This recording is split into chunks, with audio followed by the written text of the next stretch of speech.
मेरा गालिब साहब फरमाते हैं, आधी रात है अब वहाँ कोई नहीं होगा, आओ गालिब उनकी दीवार क्यों मारते हैं। उम्र भर हम यूं ही गलती करते रहे गालिब, दूर चेहरे पे थी और हम आईना साफ करते रहे। अच्छी सूरत भी क्या बुरी शय है, जिसने डाली बुरी नज़र डाली। बनाकर फ़कीरों का हम भैंस गालिब, तमाशाए अहल करम देखते हैं। हज़ारों ख्वाहिशें ऐसी कि हर ख्वाहिश पे दम निकले, बहुत निकले मेरे अरमान लेकिन फिर भी कम निकले।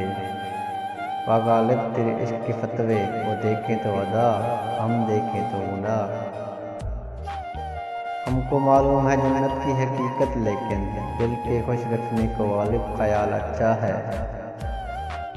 जब जीने का शौक था कुछ दुश्मन हज़ार थे, हम मरना चाहता हूँ तो कातिल नहीं मिलता। सहरा को बड़ा आलम है अपने तनाई पे गालिब, उसने देखा ही नहीं आलम मेरी तनाई का। कितना खौफ होता है शाम के अंधेरों में, पूछ उन परिंदों से जिनके घर नहीं होते। दफन करने से पहले मेरा दिल निकाल लेना गालिब, कहीं खाक में न मिल जाएं मेरे दिल में रहने वाले। दुख देखकर सवाल करते हो, तुम भी गालिब कमाल करते हो।